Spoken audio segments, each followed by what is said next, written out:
Good morning, everyone. I am Jedi Tragamite. This is the Force After Death. The Jedi Code reads, "There is no death, there is the Force. Yet death is an inevitable part of life." So, what does that phrase mean? What we are referring to is that physical death is not the end of a being's existence, as their consciousness and essence live on within the Force, essentially signifying a form of spiritual immortality. We believe this We believe life merely transitions into another state within the Force when the body dies. It was this idea that weighed heavily on with me as a soldier in Iraq struggling with the losses. In Star Wars Episode 3, Revenge of the Sith, Yoda tells Anakin, "Death is a natural part of life. Rejoice for those around you who have transformed into the Force. Train yourself to let go of everything you fear to lose." It's a quote that emphasizes the idea that clinging to attachments and fearing loss lead one down a dark path. That death is a cause for celebration when one joins the Force, yet we as the living cling to the physical vessel that remains, mourning and missing the past and future. While it may seem really hard to rejoice the loss of a loved one, especially in sudden and tragic situations, it is those who are clinging to the loss that suffer most. But the consciousness and essence of that loved one is not gone. Many other faiths and religions throughout time have also addressed this concern. Major commonalities include the forms of reincarnation, body and soul separation, heaven and hell, life continues with the divine, and ancestor and spiritual interactions with the living. Here I want to explore these commonalities and explore what it's like in the in the Force after death. But first, we should probably explore death itself. In the laws of conservation, neither mass nor energy are created or destroyed. Rather, both transform from one form to another. Yoda claimed, "Luminous beings are we, not this crude matter." And indeed, this is how most religions view and see the consciousness or soul, a luminous being. So our mass, that is our physical body, doesn't just disappear, nor is it destroyed through decomposition or other funeral rites. It is transformed from one form it was in with to another form in through the process. So with that in mind, it makes sense to understand that the energy powering the body, would also transform. Considering that it most likely wasn't the energy that ceased to function to bring about death, it seems it is always the physical body that stops working. A person is legally declared dead when the medical professional determines that they meet specific criteria, such as an irreversible cessation of brain or heart functions. Cardiopulmonary death is determined by the irreversible cessation of the heartbeat. Brain death is determined by the irreversible cessation of brain functions. This means the permanent stopping of all functions of the brain, the irreversible loss of the capacity for consciousness, combined with the irreversible loss of all brainstem functions, including the capacity to breathe. That was from Canadian Neurocritical Care Group in 1999. In both cases, to be more accurate, when the heart is no longer functioning to provide oxygen to the brain to maintain function of the brain, they have died. Modern experts point to the brain as the location of the consciousness and by proxy the soul. As the brain shuts down, the last part to shut down is the memory. Some suggest that this is the consciousness downloading. This has also had been related to the phrase "seeing your life pass before your eyes." Reincarnation. Our first commonality we will explore is the idea of reincarnation. We are restricted in this mortal life. To live is to suffer, whether with illness or ailment, conditions, status, situations, or other earthly ways. To make it to elderly age, where There is much we must go suffer through to make it. A phrase I heard my grandfather state, growing old is not for the weak. I know what he means. When it comes to reincarnation, one goal suggests to find enlightenment and break from the cycles of death and rebirth. Part of this cycle may be being reborn into different forms of life, perhaps to gain a better understanding from a different perspective, or it may be a reward or punishment for how we lived in our previous life. When it comes to the nature of the Force, my personal perspective is that our energy after death gets dispersed throughout the cosmos out into the unifying force where it will be recycled back into the living force for a new life form to use. Additionally, I believe this is where past life experiences come from, memory of energy. So does our consciousness or soul get reused for a new life? I'll ask you guys this question. Do you have any thoughts about reincarnation?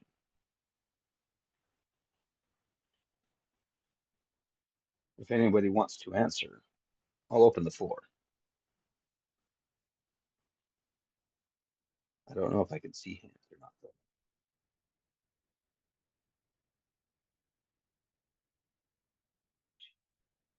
I don't know. Allie, can you see hands? Matt the Music has his hand raised. Yeah, I can't see hands, so go ahead.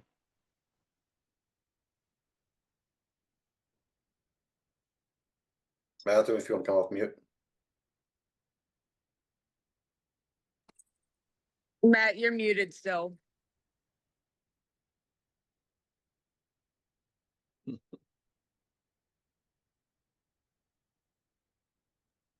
Matt, you're still on mute. Go ahead and unmute and you can talk.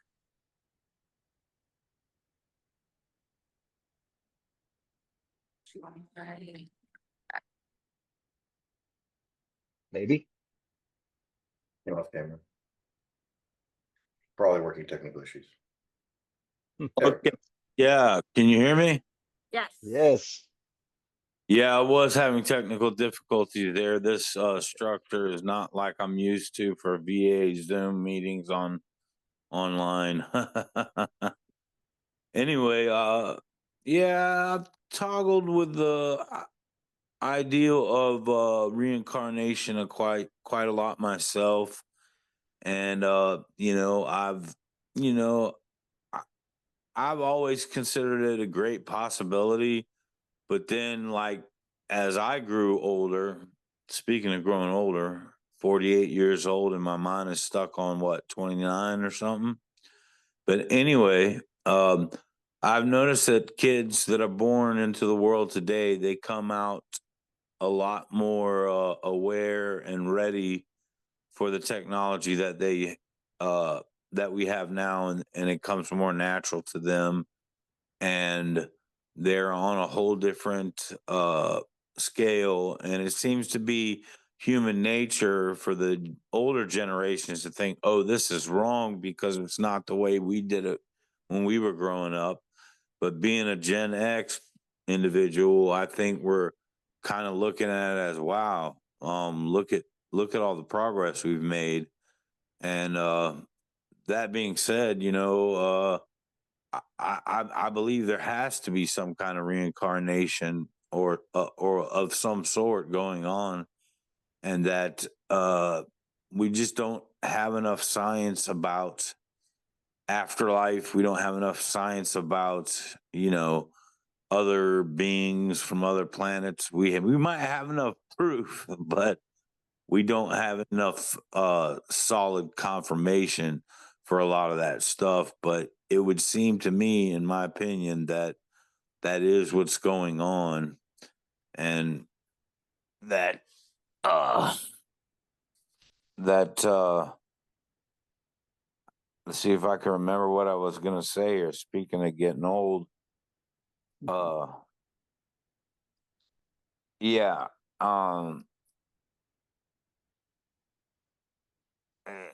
I my father did a meditation one time about his past lives. He was a guided meditation with a group of spiritual people, not really a cult or anything like that. And he had visions of past lives, and our family was still together, but we were in different positions. Like I was the father, he was the son, da da da da, and we were in a Native American tribe, and then he had another one about one of it.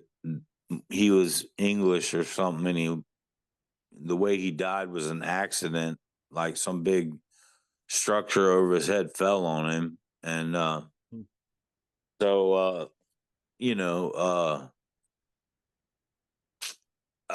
whether I need to absolutely believe in it or not, I don't think that really matters. I think for me, the biggest thing is leaving the possibility open for all of our possible theories, and I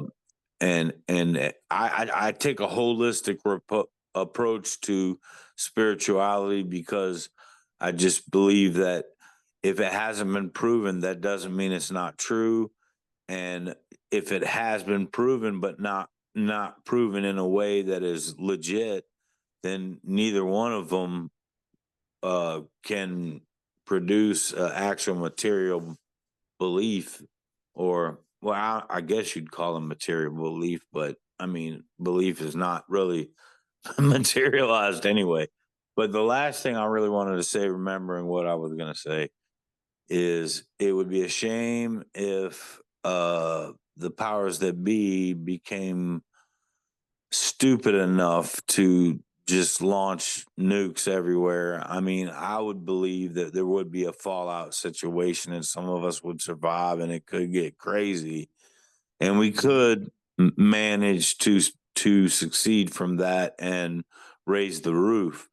But however, with all the progress we've made in medical, physical, spiritual, mental, with all the progress we've made, it would be a shame to scratch that out and have to start from rock bottom again. So uh, I do believe in progression. Definitely believe in progression of the human spirit, mind, and body. But how it happens, I cannot put a finger on it. But like I said, I have uh,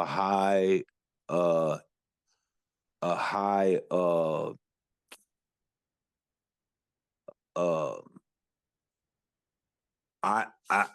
the way I approach reincarnation is there's a higher possibility that it's true than a lot of other uh philosophies out there. And now I've been talking too long, so I'm gonna stop. Well, thank you for that insight. Anyone else? I have a couple of questions. Sure. One is, so the reincarnation cycle wants to make the life, death, rebirth cycle that happens in a very organic, natural way that we see scientifically. It kind of wants to blend that notion with the spiritual existence. The another popular one is that life is a very temporary thing, and that you elevate to an alternate plane, or your soul departs this earth and goes to some other location. What do you think the value of those two stories or belief systems or structures? What do you think? What value do you think that gives to those that embrace them thoroughly? You mean like um, what kind of peace of mind kind of thing? If that's part of it, I mean, if it's peace of mind, that's one. If it's moral, if it provides moral compass for deferred gratitude or deferred benefit type perspective, Yeah. what is the why does this perspective persist? whether it's true or not, whether it's legitimate or not. It has persisted Sure. alongside other beliefs as well for a long, long time. So Yes. what value does it provide that it persists so strongly? Well, with the different iterations of, is it a reward or punishment system? Um, there's the idea that, if I do good, then I will be rewarded in the next life. There's some of that peace of mind. There's some of that how I treat my fellow man, who I am in society, how I am in society, um, that is going to elevate me in the next life kind of idea. Um, I think with most afterlife um, thought processes, it's about feeling like this life that we're living right now isn't a waste or has some kind of greater purpose beyond material um, realm of things. And the fact that we've had generations upon generations for millennia that um, there's been this afterlife concept. There's got to be some greater meaning behind it all, I would think. I think most people would think that way too, that the fact that it's been practiced or viewed for so long that there's something to it. Would you not agree? I think that there's something to it in the perspective that it provides significant value, but not just to the individual, but also to the societies that embrace it. Any afterlife association is going to frame what is worth living in life. So Sure. if you believe that, if you believe as the Egyptians did for about 4,000 years, that with the symbology of having your heart weighed so that your purity of self and the true self of yourself is weighed against a feather, and that Mhm. and that symbolic representation of living a good life, free of the burdens of an evil one. I think that not only does that provide good direction for a person to live a life of meaning, but it also provides a good opportunity for a culture and society to look out for its less protected, it's more vulnerable. It provides a vehicle for there being a definition of good that can be embraced by a society as well. So it's multidimensional, it's multifaceted. If it didn't have that benefit, I don't think it would have persisted. If it didn't have that benefit beyond just an individual, um, Sure. it wouldn't be continued, it wouldn't be taught, it wouldn't be reinforced. I don't necessarily subscribe to the notion that that is evidence of existence of truth, because we've changed our opinions on that in different cultures over the last 10,000 years a lot. I mean, Mhm. all of archaeology illustrates different opinions on these things. So we know that it changes. We know that it's dynamic. We know that it's fluid as far as both in geography and philosophy. As we develop technology, as we develop an understanding with our relationship with the world, these things change. And there Mhm. is some, there's definitely some aspects that are, um, what is the term? The noble savage in enthrallment. We like ideas of other cultures, not our own, and we tend to elevate them beyond where they should be. And I think there's some guilt, there's some of that going on across all cultures. And so I suspect that there's actually several layers of complexity going on here for why reincarnation as one potential explanation for what's happening is popular. I think Sure. it benefits society. It provides purpose and meaning to individuals, but it Exactly. follows a logic that we can see in the pattern of nature. Okay. Thank you. So I want to add to that. I think that it really depends on the version of the story. One allows you to escape the cycle. One allows you to reincarnate as something cool or better afterwards. And the one that is escape the cycle, I feel like that one is more about not having to witness and deal with the horrors of what humanity is. And we see that story kind of play out in immortal stories of like vampires and whatnot. And we see how just living that long corrupts and does all kinds of really horrible things to a person. Indeed. And no one wants to deal with that. So depending on how the reincarnation takes form, I think that says a lot about what the values of that culture are and who they're actually trying to speak to. Like if you're living high society, maybe the one that's escaped the cycle doesn't speak to you as well as the person who is an untouchable. So that's my 2 cents. I do Maybe want to call one or out. two cents there. Maybe I- maybe a nickel or a dime. Yeah, Matt, before you get started, I want to go, I apologize, Lauren, I think I stepped on you when I stepped up and spoke. You have had your hand raised. I just want to make sure that we get you. Hi, I'm just so you know, I've never really talked about this with a group of people before. So I'm feeling a little bit shy. Okay, because Okay. as far as the reincarnation goes, I feel there's certainly hundreds of billions of habitable planets. And for me, it would be interesting if I ended up living on one of them because of my soul and my body, my soul, my spirit, energy, just like Yoda says, and ends up in one of those advanced civilizations, and how cool that would be to see all this new stuff and all this new technology, that anti-gravity propulsion systems and all this really cool things that I have a lot of interest in. I watch a lot of videos on. And my other thing is that I'm trying to process all of this because not the UFO stuff, but because I watch a lot of near-death experiences, and they're not just based upon crazy people and people on under the influence, or people that are actually physically crazy. These are actually really incredible people that actually have been declared dead and have seen things.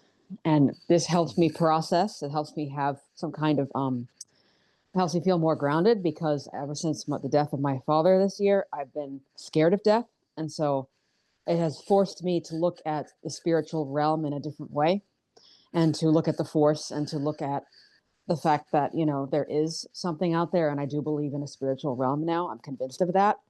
As far as like what particular religion I am, I don't have an answer for you. I just feel that I do believe that there is something beyond this life. And with that, I'll share the time. Thanks. Well, if I can say something on that, when I was in Iraq, and even before deploying to Iraq, I had lost my brother, and then we went to Iraq, lost quite a few brothers there, um, and that was what was aching at me, um, trying to comprehend and understand the complexities of life and a potential afterlife, that really brought me to uh, the Jedi philosophy. And I walked into the MWR tent. You probably heard the story. And Star Wars Episode 3 was playing. And I sat down and was watching it. And when Yoda and Anakin are there talking in that statement, that he says, luminous beings are we, or not that one. Rejoice for those that are around you. Death is a natural part of life. Rejoice for those around you who transform into the Force. And train yourself to let go. That really sat with me as a person struggling with processing someone else's, death, and what that person in life meant to me. And trying to hold on to that person in life was hurting me. Where Yoda says, "Rejoice for those who have rejoined the Force." You know, that takes a lot of understanding that they don't suffer anymore. The ways of the world, the life, that they are free of that restriction of being free and doing what needs to be done, you know, for them to be who they need to be. Um, and that's, you know, when I came to the Jedi philosophy, that was one of the things that struck me, that really helped me deal with and cope with the process of death in life. Um, so yeah, that was a main factor for me, that brought me to uh, Jedi philosophy, Jedi spirituality. All right. Anyone else before we move on? Yeah, real quick, I just wanted to say, I mean, I learned a lot from what other people were saying. Were you referring to the time when Yoda's in the cave with the three clone warriors, and he says, "Take off your helmets, let me see your face," and they say, "Well, we all look alike, we're just clones," and he says, "Yes, but the Force is within you just as when any living thing, and you each have your own spirit or soul, so to speak." And also, another thing I totally agree with that others were talking about is the fact that, you know, I try to take a universalistic point of view. When we die, maybe we are given a choice as to what we want to do. We may not remember that choice once we become physical beings, but you know, like for me, I know I think the planet Earth is very important, has a lot of progress to make, and I'd like to come back and work more on that. Even though going to another planet, like I forgot her name. I'm sorry, Lauren. Lauren. Like Lauren said, that would be awesome. But I feel like my place is here for probably a few lifetimes. And another thing is, you know, I am only 48, but all the shit I've been through in my life, excuse my language, all the stuff that I've been through in my life, you know, that has gotten me where I am now. It would be a shame if that was just, you know, stuff for me to use for the rest of my life in this incarnation when Right. I go into another incarnation and be a little bit more understanding about things. That's all I wanted to add. Okay. I'd like to continue on. So, um, the next, let's explore the concept of body and soul separation. Continuing with the concept of the law of conservation, when the body ceases to need the energy, that energy will transform from powering the body into something else. There is a belief that at the time of death, the soul leaves the body through many realms of thought. Uh, though many realms, I can read now, right? I swear. Though many realms of thought may differ on what happens to the soul at that point. This thought once again suggests that the soul is the main being of the mortal body, um, and that this mortal body is just so that the soul can explore the human experience. The belief in soul separation often leads to the ideas about an afterlife. The soul is judged and may go to heaven or hell or experience a reincarnation depending on the actions in life. While the core concept of soul separation is shared across many traditions, the specifics of what happens to the soul after death and the nature of the soul itself can vary greatly. For me, death separates the body from the energy that powers it, as well as the consciousness of the being. The third major commonality is the concept of heaven and hell. Heaven, paradise, nirvana, Valhalla, celestial kingdom, many different names for the similar concept of many different faiths. For most, this is a permanent afterlife where the good, just, or faithful go after death, the place the soul will reside for all eternity. While the concept might be similar, the activity one deals with in this afterlife may vary greatly. Christianity suggests heaven is a place of rest and refreshment where the righteous dead enjoy the presence of God.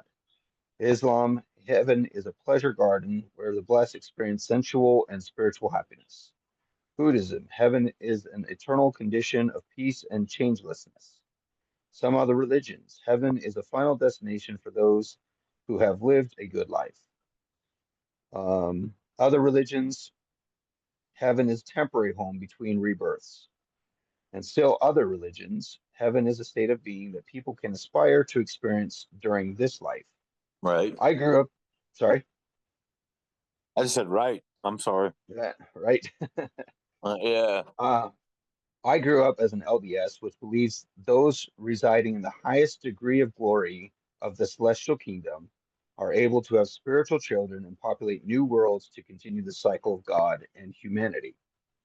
Like heaven, the term hell has various names as well. And where heaven is where the good souls go, hell is is a place of eternal punishment for the wicked. A popular concept between heaven and hell is promoted positively. Um, where did I live? Positivity and cooperation with others so that one might find their way to heaven. In a show called Supernatural, the concept that heaven is a very individualized to each person. That is to say, that heaven would be fairly different from person to person. What do you think about heaven and what it would be like? What about hell? Another commonality is that life continues with the divine. Similar to the idea of heaven is that the soul returns to live with the divine or a divine being.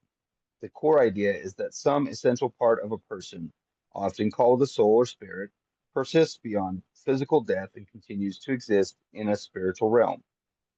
When a person dies, their essential essence, soul or spirit, does not cease to exist, but instead transcends to a higher realm, where they exist in a state of union with a divine power, experiencing a form of continued life beyond the physical body. Essentially, death is not the end, but a transition to a different plane of existence with a divine presence. The experience of living with the divine is often considered a deeply personal and subjective experience, with interpretations varying across individuals. The concept of life after death, living with the divine, is primarily based on faith and spiritual traditions, not scientific evidence. Some traditions suggest that after death, the soul may undergo a period of purification or transformation to reach a state of divine harmony. I see all things as that are I see all things are of the divine, as all things are of the force. How does this concept affect your thoughts about the afterlife? Would anybody like to chime in on those aspects?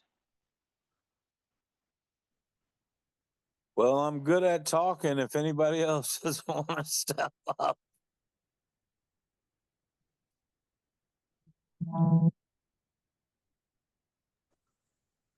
Can you repeat the question that you asked at the very end? Because like I felt like there were a lot of questions to address in that whole segment.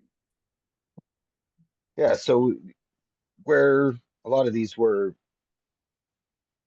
affiliated to each other, I went through, but there's the body of soul separation, heaven and hell.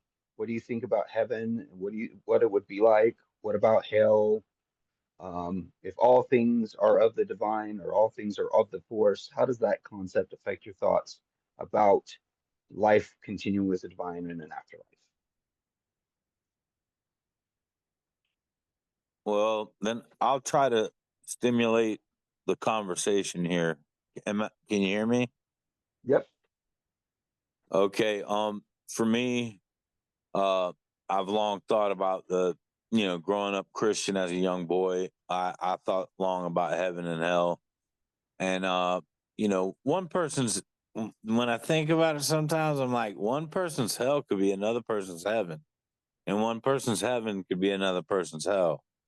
So uh that being said, uh, I've also messed around, yes I did, with the Ouija board. I went through a Ouija board period, and uh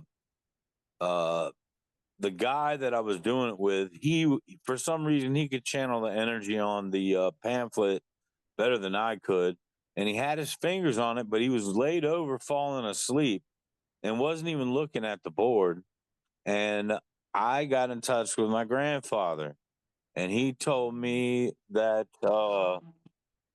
heaven was greater than he had ever imagined, and it is not like the standard quo for a Christian, even a Christian belief in heaven. And it's my like being a universal thinker again.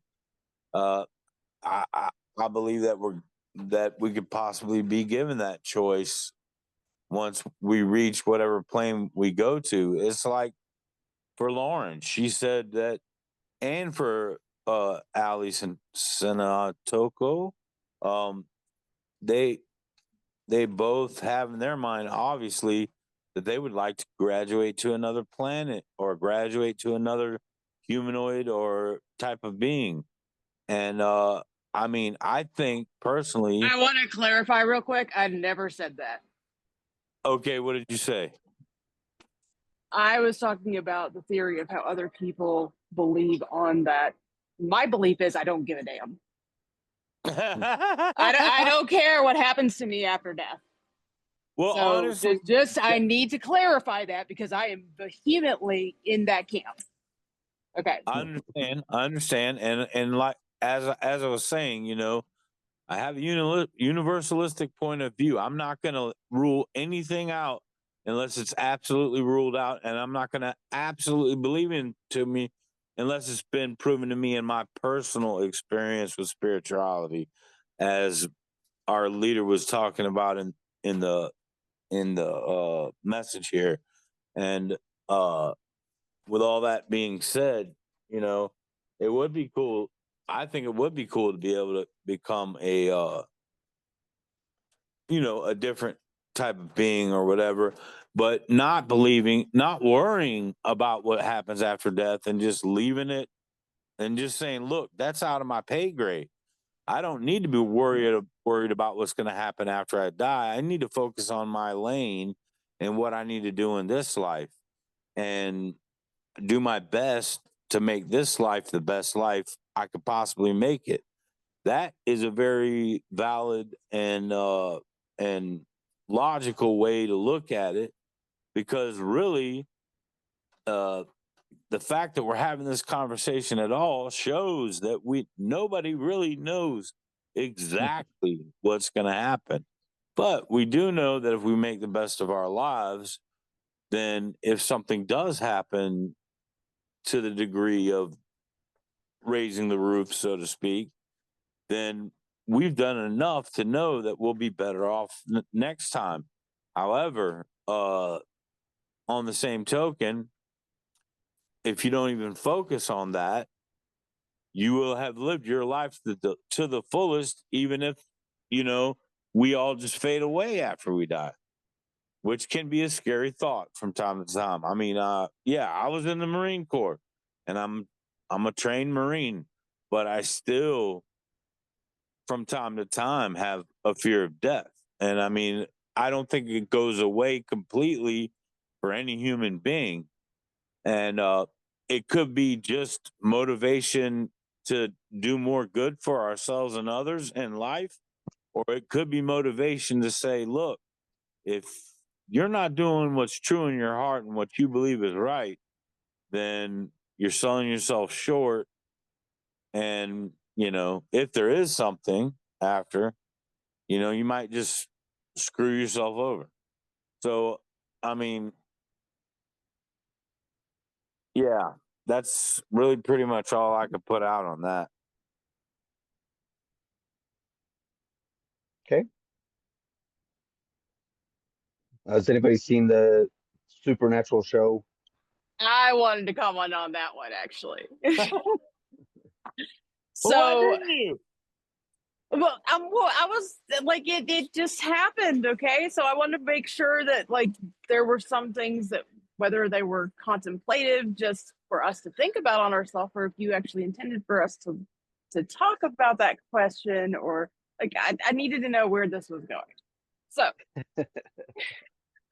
uh with regards to treating every single person's heaven individually, that says something about our culture. I don't believe that that really became a thing until uh I don't know. I could be wrong. I don't believe. By believe I mean like I think that I know. Not necessarily that it's a belief, but whatever. I'm gonna shut up on that. So anyways, I don't think that that actually came about until post Christ. And that I believe that that theory comes about based on Christ's words that my father has many houses, because I've seen that repeated several times over. My father has many houses, therefore I will go to Valhalla, and you will go to the fields of Elysian, and you will go to the kingdom of God, and all these different things, right? And I think that's Hmm. really where that theory came from. And the reason I feel like this says something about our culture is that it means that we have moved from a position of I really want those people dead to a position of I understand that the human condition is complex and everybody has something of worth. They should not die. They should be given some sort of reward. And I would prefer to believe that they got something after life, and not because and based on their life itself, instead of based on because you had these specific beliefs, you meet the criteria to go to this heaven. But if you don't, then you don't. So there's a love that you see for the world around you when you accept that that is the case, but you still allow for, because in the model there's also hells, Hmm. everyone's personal hell, their own afterlife. So in that model you still allow for people who were horrible to get treated horribly in the afterlife, and that allows for the justice to take hold. So I find that that is a very interesting new addition to our beliefs. By new, I mean like within the last, Newer. yeah, not necessarily a completely new concept, but within the last so many years of humanity, millennia or whatever. So Right. that I find fascinating that we have reached that conclusion in that way. So that's my thoughts on it. Anyone else before we move on? Final noted common feature of the afterlife is the idea of ancestors or spiritual guides to the living. The concept of ancestors interacting with the living after death is a belief held by many cultures around the world, often involving the idea of deceased family members can provide guidance, protection, or even communication with the living through dreams, signs, or spiritual practices. Though there is no scientific evidence to support this notion, depending on the belief system, this interaction can be seen as a positive connection or a warning, depending on the circumstances. Have you ever felt like you've had a guardian spirit or someone looking out for you? Maybe you do.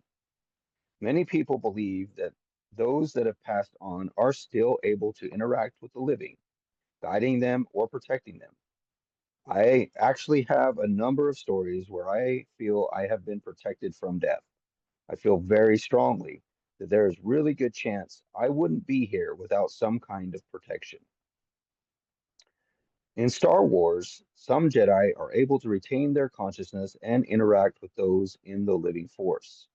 Jedi like Obi-Wan and Yoda speak with Luke and offer training or guidance to him.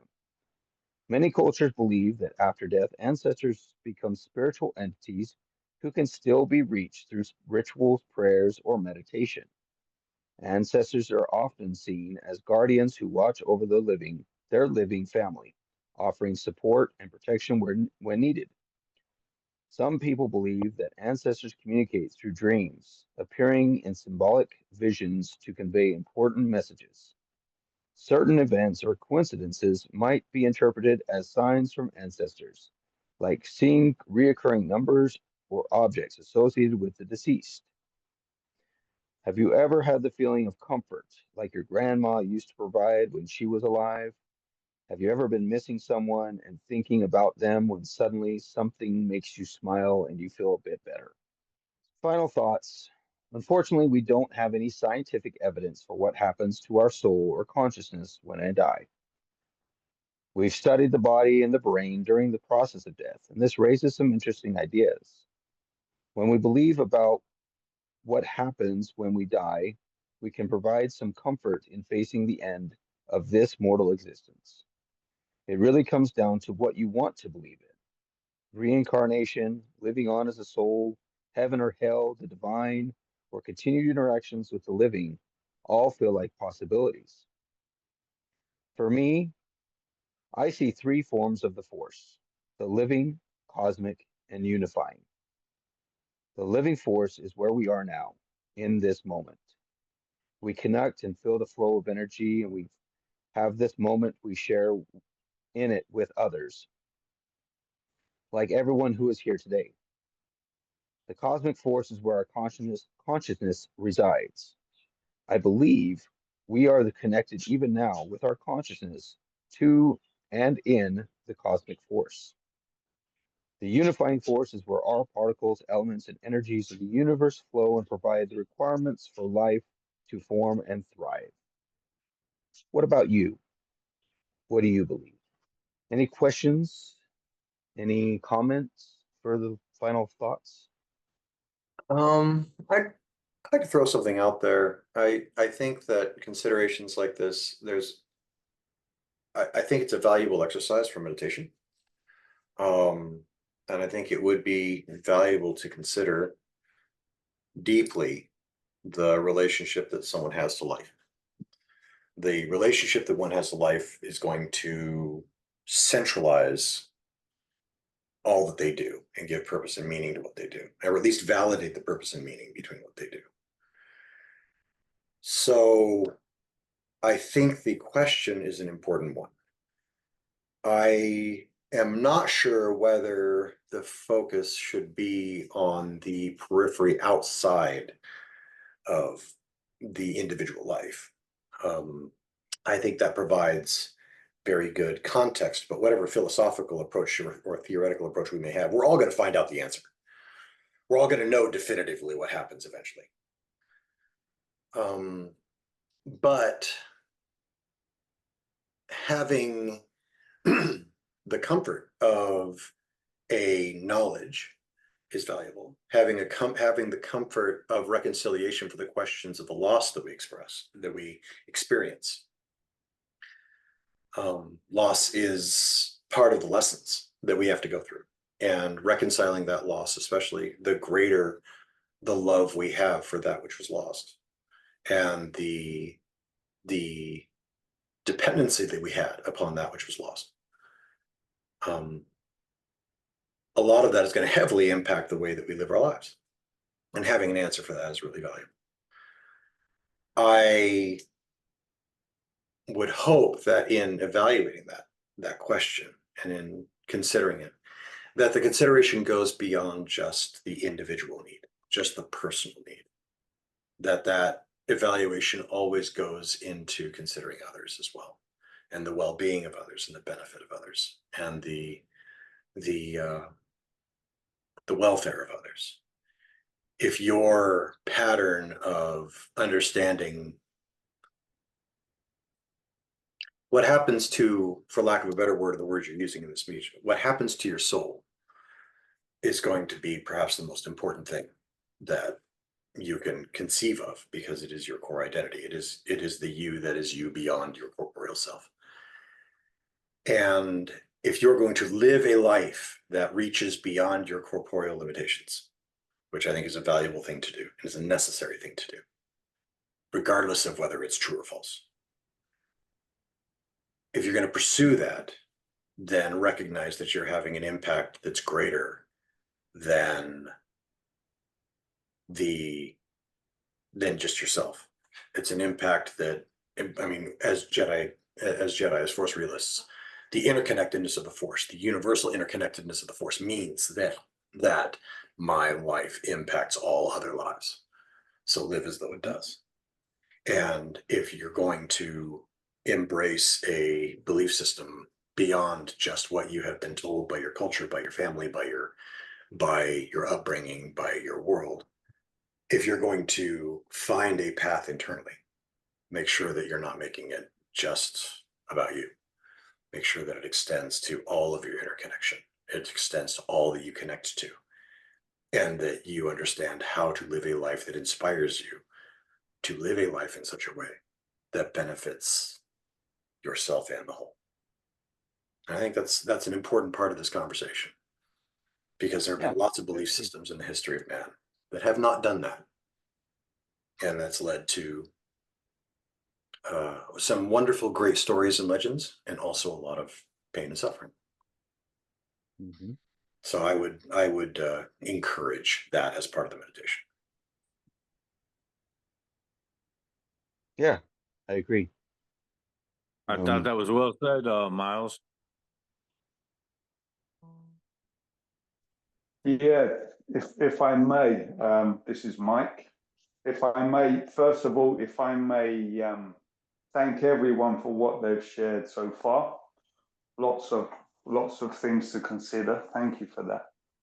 And just to reiterate, really, just to say in agreement that although some of us, all of us perhaps, have different ideas concerning what happens after death, we don't know, is a simple point, has been said a couple of times. We don't know. We have to wait until we get there. And it could well be that our consciousness is an individual matter, and our consciousness dies with this current ego, it dies with us. Or it could be that our consciousness is a part of a greater field of consciousness. It's a part of a building block of the actual cosmos. But we don't know that. We don't know. Mm-hmm. But there has been some beautiful things said by everybody. And the idea that we live beyond our own means, that is a really important, that is a really, really important one. That even if we don't believe in a soul or believe in a spirit, the idea that we can affect people, and that we do affect people, that we are interconnected, whether or not we live after we die in some kind of soulful, spiritual way, you know. Yeah, I just wanted to say that. Thanks, everyone. Well, thank you. Thank you. If I may, I wanted to. Oh yeah. Wait a minute. Is somebody else? Go ahead. Okay. As to what Miles was talking about the Simian circle, and is what it was called in Phantom Menace, with the Naboo and the Gungans, and how they affect each other. And that's absolutely true. And a man who is much wiser than I am in many ways taught me that the best thing I could do to make the world a better place is to take care of myself first and do the right things, be there for my commitments, show up early,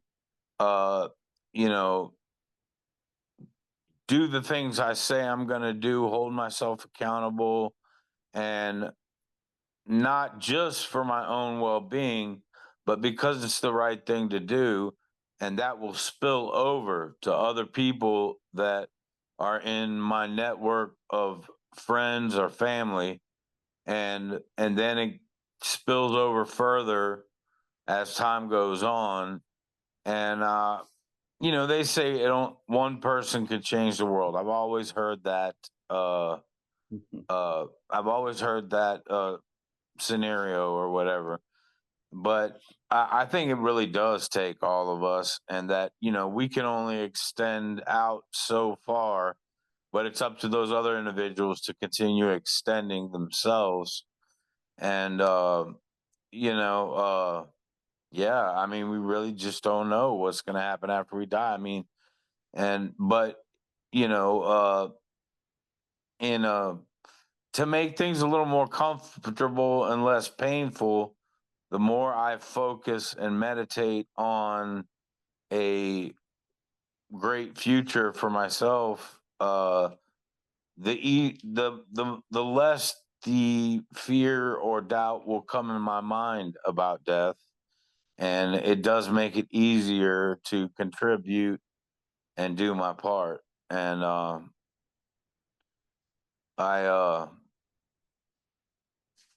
I just yeah, Miles said a lot of stuff that hit home for me, and he has a very logical mind. I kind of picked up on that, but never really had a chance to talk to you, Miles, on one. That would be nice to do sometime. But yeah, he said a lot of good things that I didn't. I didn't even know he would have been. He would have been thinking those things. But I don't prejudge people. I try not to prejudge people, but sometimes the you'll get your best lessons from the people that you least expect to get it from.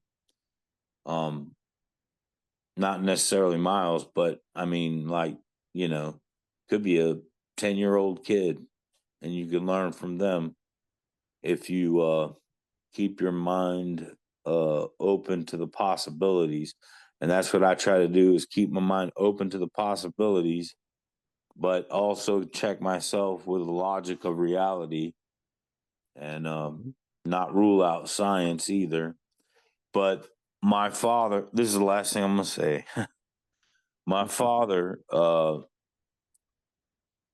after so much problems in our family, became very bitter towards God or any religion or anything like that. Now he's agnostic. He believes there's a divine order to the universe, but that's as far as he's going to go with it. But he tried to get me to explain what a soul is. And he said, if you can't scientifically prove to me what a soul is, and you can't scientifically prove to me what the force is, then how do I know it's real? And I just told him, I said, through my own experiences, I know it's real. But as far as a soul goes, it's like Frankenstein, We could put a body together from organs that are capable of still working, but everything, the brain, the body, everything, but we can't make it come to life. That's one thing we do not have the power to do. And in AA, they taught me that we have faith that when we flip our switch on and our bulbs are good, that our light's going to come on, but we don't see the electricity going through. And in your body, your mind can tell your arm to throw a punch, but you don't see the energy going from your mind through your body to your arm. And that's probably not medically correct, but I think everybody could get the picture. And for me, it's just a fact. I mean, even amongst the greater consciousness that Mike was talking about, of the entire human, animal kingdom, everything. Anyway, thank you. I want to read this from Bodhi. He put a message in. Great conversation. Death truly is the great uncertainty.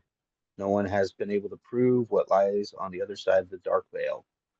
Perhaps others are also aware of this quote. We are the universe experiencing itself. However, in that line of thought, death and the speculative afterlife could simply be a part of that experience, just one component of the universe's experience. We often mislead ourselves into believing that we are separate from the potential complexity of that universal experience. Yet I firmly believe that we are not merely along for the ride, we are the ride. For my note, I go back to the living force where we are now in this moment. We connect and feel the flow of energy we have in this moment, and we share it with others, like everyone here who is here today, anyone around us, our families, our communities. That is the experience, is the living force that we're in right now, this moment. How we deal with it, how we approach it, how we feel it, how we appreciate everything that we are given is important. Um, and I think that's going to be the closing note. I appreciate everyone being here, and may the force be with you all. And also with you.